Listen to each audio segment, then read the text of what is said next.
Hi అండి, welcome to my channel. ఈరోజు ఓంకారం ఎలా ఉందనేది చూద్దామండి. 5వ తారీఖు 4వ నెల 2025 శనివారం రోజు.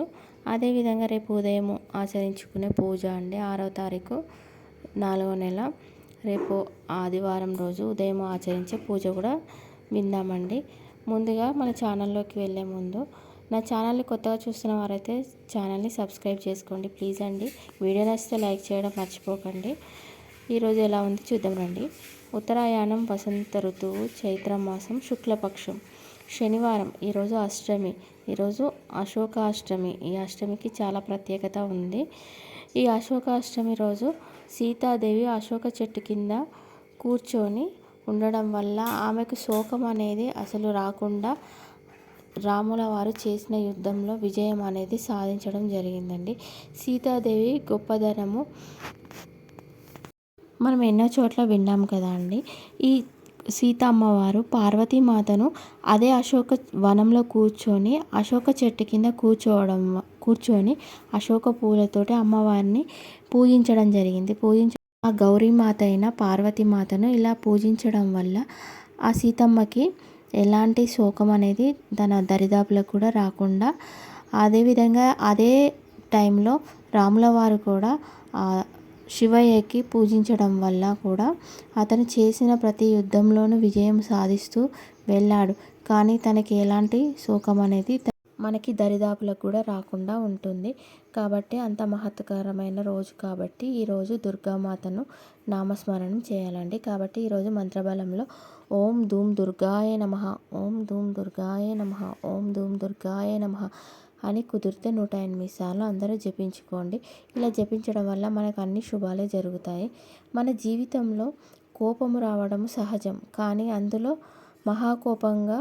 కోపం ఉంటుంది. ప్రేమతో శత్రువుని కూడా జయించవచ్చు, కానీ కోపంతో ఏమీ జయించలేము. ఉన్నవి కూడా అన్నీ పోగొట్టుకుంటూనే ఉంటాము. కాబట్టి మీరు కోపము తెచ్చుకునేది ఉద్దేశం అవ్వద్దండి. కాబట్టి మనం కోపం వచ్చినప్పుడు దాన్ని సామరస్యంగా ఆలోచించుకొని కొంచెం నెమ్మదిగా ఉండడం వల్ల మనకి లాభము, మన ఇంట్లో ఎదుటివారికి లాభం జరుగుతుంది. కొంతమందికి అతి ఆవేశం బాగుంటుంది. అతి ఆవేశంతో తీసుకునే నిర్ణయాలు చాలా కష్టాల పాలు చేస్తాయి. కాబట్టి మనం ఏది కానీ కోపం వచ్చినప్పుడు మనమే ఆలోచించుకోవాలి. మనకి వేరే వాళ్ళ వల్ల కోపం వస్తుంది, కానీ ఆ కోపానికి బలయ్యేది ఎవరు? మనము. కాబట్టి మనం సాధ్యమైనంత వరకు కోపం అనేది మన దరిదాపులకు రాకుండా చూసుకోవడం చాలా మంచిదని గురువుగారు ఇలా తెలియజేయడం జరిగిందండి. కోపం వల్ల చాలా నష్టపోతారు. మనకు వేరే వాళ్ళు చేయబట్టి వచ్చే కోపాన్ని కూడా మనమే దగ్ధమైపోయి మనమే నామరూపాలు లేకుండా అయిపోతారు. కాబట్టి కోపం వచ్చినప్పుడు దాన్ని కొంచెము ఆలోచించి అంచుకోవాలని చెప్పడం జరిగిందండి. అదేవిధంగా మన ఇంట్లో ఒక వ్యక్తి ఉన్నారనుకోండి, తనకి ఎన్నో బాధ్యతలు ఉంటాయి. ఆ బాధ్యతలు అంటే సంపాదించాలి, కుటుంబాన్ని పోషించుకోవాలి, ఇలా అనే బాధ్యతలు ఎన్నో ఉంటాయి. ఈ బాధ్యతలు ఉన్న వ్యక్తికి కోపం అనేది రాదు. వచ్చినా కూడా దాన్ని అణిచివేసుకోవాలి. ఒకవేళ అదే ఏమి బాధ్యతలు లేరనుకోండి, ఇంటిని పట్టించుకునేవారు కాదు, వారు సంపాదించేవారు కానప్పుడే వారికి అతి కోపము, అతి ఆవేశం అనేది ఎక్కువగా ఉంటుంది. వాళ్ళకి ఏం బాధ్యతలు ఉండవు కాబట్టి ఇంట్లోనే కూర్చొని ఉంటారు. వాళ్ళు ఎలాంటి బాధ్యతలు స్వీకరించరు వాళ్ళు. కాబట్టి వాళ్ళకి అతి ఆవేశం అనేది ఎక్కువగా ఉంటుంది. కానీ మనకి కోపం వచ్చినప్పుడు కోపంతో పాటు క్షమించే గుణం కూడా ఉండాలండి. క్షమించే గుణం ఖచ్చితంగా ఉన్నప్పుడే మనము ముందుకు అనేది సాగుతామని ఇలా చెప్పడం జరిగిందండి. ఒక మహారాజు ఉండేవాడు. ఒక రాజ్యంలో ఒక రాజు ఉన్నాడు. అతను రోడెంబడి వెళ్తుంటే కూడా అక్కడ ఎవరు కూడా ఉండేవారు కాదు. ఎందుకంటే అతను అంతా యుద్ధ రంగంలో ప్రాధాన్యత గాంచినవాడు. కాబట్టి అతడు యుద్ధం చేసిందంటే ఖచ్చితంగా మనం ఓడిపోతామని అందరికీ తెలుసు. అలాంటి రాజు ఒక రాజ్యంలో ఉన్నాడు.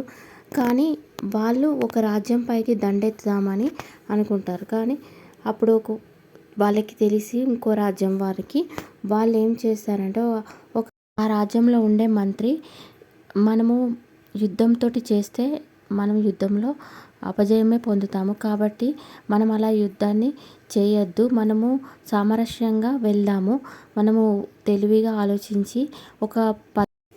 ఆలోచించాలి, ఆలోచించి మన సామరస్యంగానే యుద్ధాన్ని జయించుదామని వాళ్ళ రాజ్యపు మంత్రి వ్యాస అనే మంత్రి ఉంటాడు. ఆ మంత్రి చెప్తాడు వాళ్ళ రాజుకి. చెప్పినప్పుడు ఆ రాజు సరే అని అప్పుడు ఒక పత్ర రూపకంగా మాకు మా రాజ్యంలో చాలా సమస్యలు ఉన్నాయి, వాటిని మీరు తీర్చగలరు అని ఒక లేఖ రూపకంగా రాసి వాళ్ళ రాజ్యానికి పంపుతారు. పంపినప్పుడు అప్పుడు వాళ్ళు అనుకుంటారంట, అసలు మనం వాళ్ళ రాజ్యం పైన దండెత్తుదామని మనం అనుకుంటే వీళ్ళేంటి మనని సహాయం అడుగుతున్నారు అని అనుకొని, సరే వాళ్ళు సహాయం అడిగినప్పుడు మనం సహాయం చేయాలి కదా అని వాళ్ళు మళ్ళీ తిరుగు పత్రం రాస్తారంట. రాసి మేము మీకు సహాయం చేస్తాము అని ఈ రాజు ఆ రాజ్యపు రాజుకి లేఖని పంపిస్తాడు. సరే అని ఈ మధ్యలో వీళ్ళ మధ్య ఒక అండర్స్టాండింగ్ వస్తుంది కదండి. వీళ్ళు మనపై దండెత్తి వస్తున్నారు, మన పైన యుద్ధం చేస్తారు, వాళ్ళతో మనం గెలవలేము అని ముందుగా అనుకున్న రాజ్యం వాళ్ళు తెలివిగా ఆలోచించి ఆ పత్రం రాయడం వల్ల వేరే రాజ్యపు రాజు కూడా వాళ్ళ పత్రాన్ని స్వీకరించి వాళ్ళకి సహాయం చేస్తా అని మళ్ళీ తిరుగు ఉత్తరం రాస్తాడు. ఇలా రాయడం వల్ల వాళ్ళ మధ్యలో సామరస్యంగా యుద్ధం అనేది తగ్గిపోయి వాళ్ళు రెండు రాజ్యాలు స్నేహపూర్వకంగా స్నేహబంధంగా కలిసిపోయి అసలు యుద్ధం అనేది తగ్గిపోయిందండి, చేయకుండా ఆగిపోయారు. కాబట్టి ఇలా మనం ఏ పని చేసినా కానీ కోపము, ద్వేషము, ఆవేశంతో చేయకుండా మనము ఏ పని చేసినా ఆలోచించి నెమ్మదిగా చేయడం వల్ల మనకి స్నేహపూర్వకంగా ఉంటారు. మన శత్రువులని కూడా స్నేహపూర్వకంగా మాట్లాడినప్పుడు వాళ్ళు కూడా స్నేహపూర్వకంగానే మారిపోతారు. కాబట్టి ఎప్పుడు కోపం అనేది తన కోపం తనకి శత్రువు అన్నట్టుగా కోపం అనేది ఎప్పుడు కూడా మనం తెచ్చుకోవద్దు. ఆ తెచ్చుకున్నా కూడా దాన్ని తగ్గించుకునేలాగా ఉండాలి. ఇది కథ అండి ఈరోజు. అదేవిధంగా ఈరోజు సాంప్రదాయం, మనము ఇంటి నుంచి బయటికి వెళ్ళినప్పుడు ఎప్పుడు కానీ కుడికాలు అనేది బయట పెట్టి వెళ్ళాలంట అండి. మనం ఏ పని చేసినా కానీ కమ్మలు పెట్టుకున్నా కానీ ఫస్ట్ కుడి చెవికి పెట్టుకోవడము, మనం గాజులు వేసుకున్నా కానీ కుడి చేయికి ఫస్ట్ ధరించడము, నూతన వస్త్రాలు ధరించినా కానీ కుడి చేయిని వాడడం, ఇలా చేస్తూ ఉంటే చాలా అనుకూలంగా మనకు ఉంటుందంట. మనకి కుడివైపు అనేది ఒక ఆధ్యాత్మిక శక్తి కలిగి ఉంటుందంట బ్రెయిన్. కాబట్టి మనకు అంతా శుభమే జరుగుతుందంట. ఇలా శుభం జరగాలంటే కుడి కాలుని కుడి చేయిని ఏ పని చేసినా కానీ ఫస్ట్ కుడి చేయి వాడాలని ఈరోజు సాంప్రదాయంలో చెప్పడం జరిగిందండి. అదేవిధంగా రేపు ఉదయం ఆచరించవలసిన పూజ అండి. రేపు శ్రీరామనవమి కాబట్టి పునర్వసు నక్షత్రం ఉంటుంది. రేపు శ్రీరాముల వారికి పట్టాభిషేకం చేసే ఫోటో ఇంట్లో ఉంటే పెట్టుకొని ఆ ఫోటో ముందు మనం పొద్దున్నే తలస్నానం చేసి పూజ ఆచరిస్తాం కదా అండి, అప్పుడు ఈ ఫోటో అనేది పెట్టేసుకొని దాని ముందు పానకము, వడపప్పును నైవేద్యంగా పెట్టి పూజించాలండి. ఇలా పూజించడం వల్ల బంధువులో బాంధత్వము పెరుగుతుంది. అదేవిధంగా పితృదోషాలు ఏమైనా ఉన్నా తగ్గిపోతాయి. శ్రీరాముల వారికి పానకం, వడపప్పు ఎందుకు పెడతారు అనేది రేపటి ఎపిసోడ్లో చెప్పడం జరుగుతుందని గురువుగారు చెప్పడం జరిగిందండి. రేపు చేయవలసిన పూజ ఇదే, చిన్న పూజ అండి. అదేవిధంగా ఈరోజు సాయంత్రము దుర్గాదేవి ముందు మట్టి ప్రమిదలు పెట్టి వాటిలో నెయ్యి వేయాలండి. వేసి అరటినార వత్తులు లేదా జిల్లేడు వత్తులు, మనం జిల్లేడు చెట్లకి కూడా పువ్వులు పూసిన తర్వాత కింద అనేది ఇలా దూదిలాగా వెళ్తుందంట అండి, అది తీసుకొచ్చి దాన్ని వత్తిలాగా చేసి ఆ వత్తులను కూడా పెట్టి దీపారాధన చేయొచ్చు అంట. ఇలా దీపారాధన చేయడం వల్ల మన దుర్గతి దూరమై సద్గతి ప్రాప్తిస్తుంది. కోర్టు వ్యవహారాలలో విజయం కూడా సాధించుతారు. కుదిరితే ఈరోజు సాయంత్రం అందరూ ఈ యోగక్షేమాన్ని చేసుకోండి. మీకు కనుక మా వీడియో నచ్చితే లైక్ చేయడం మాత్రం మర్చిపోకండి.